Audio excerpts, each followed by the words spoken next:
કે ભાઈ શાળામાં અથવા તો જે જગ્યાએ તમે હો ત્યાં ક્યારેક આગ લાગી હોય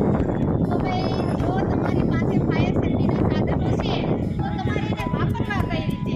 એનો મોકલ છે અશોકભાઈ તમને બતાવશે કે ભાઈ ફાયર સેફ્ટીના સાધનો આપણી પાસે છે તો એનો ઉપયોગ કઈ રીતે કરીશું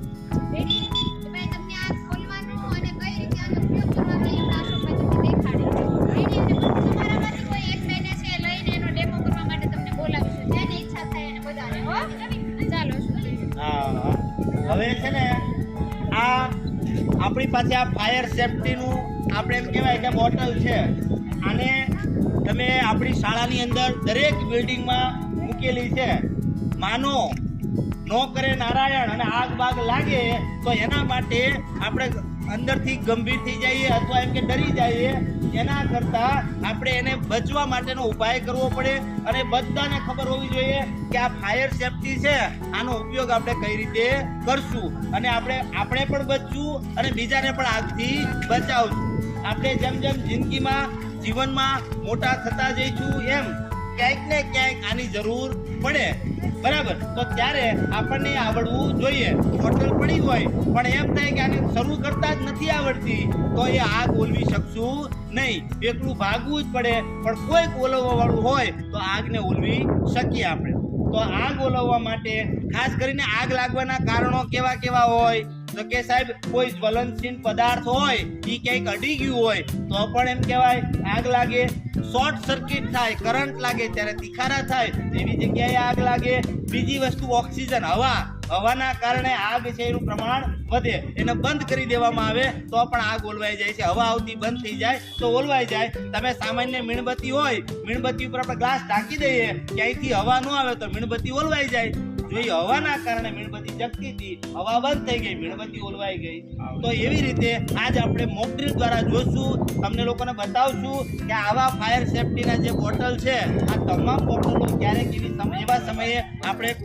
કઈ રીતે ખોલશું અને કઈ રીતે આગને ઓલવશું તો સૌથી પહેલા સાહેબ અહીંયા જરા આપજો આ સૌથી પહેલા આ જે છે એક સીલ મારેલું હશે સફેદ કલરનું એ સફેદ કલરનું સીલ મારેલું છે એ તૂટી જશે તમે ખેંચશો એટલે તૂટી જશે અને ત્યાર પછી આપણે શું કરવાનું છે તો એ હું તમને બતાવું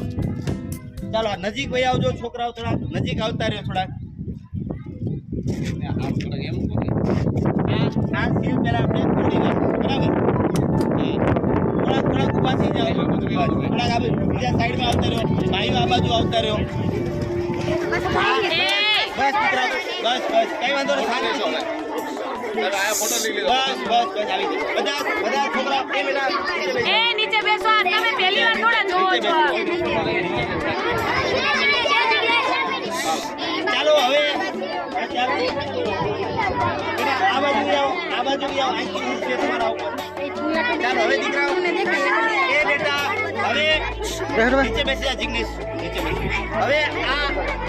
બધા જણ આપો અહીંયા આ પ્રકારની કી અવાજ નહીં દીકરાઓ આ પ્રકારની કી છે ચાવી આને આમ ખેંચી લેવાની આને શું કરવાનું ખેંચી લેવાની આ ખેંચી લેશું એટલે આ દબાશે આ શું થાય પછી તમે એને દબાવી શકો પહેલા ઓલું સફેદ કલરનું સીલ હતું એ તોડી નાખ્યું પછી આ જે કી દેખાતી હતી આ કીને આપણે બહાર ખેંચી લીધી અને હવે આપણે આ પાઇપ આપણી સામે ક્યાંય ન આવે એ ખાસ ધ્યાન રાખવાનું અને આ ક્યાં મૂકવાની છે આપણે આની સામે આની સામે હવે દૂર રહેજો જોજો હવે આ આપણે શકુરભાઈ કર્યો પ્રયત્ન કર્યો છે આ આપણે બોલવાય જોઈ લો જ્યારે આગ લાગે ત્યારે આપણે ખાસ કરીને આ પાવડર થી અથવા આનાથી આગ ખોલવાઈ ગઈ છે જોયું આપણે ઓકે આ રીતે આપણે કામ કરવાનું જગ્યાએ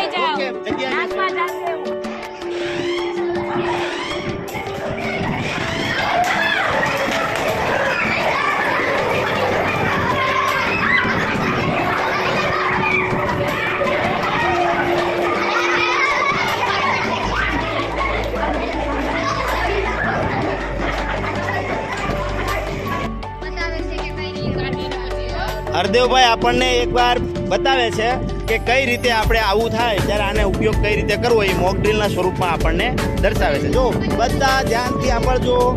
એની અંદર છે ને સોડિયમ બાયકાર્બોનેટ અને બીજું મોનો એમોનિયમ ફોસ્ફેટ. આ બંનેનું મિશ્રણ હોય ત્યારે આ જે ડીસીપી કહેવાય, ફાયર એક્સટિંગ્વિશન પાવડર, તો એના માટે સોડિયમ બાયકાર્બોનેટ અને બીજું મોનો એમોનિયમ ફોસ્ફેટ આ બંનેનું મિશ્રણ હોય છે. ઓકે, હવે જોઈએ આપણે અહીંયા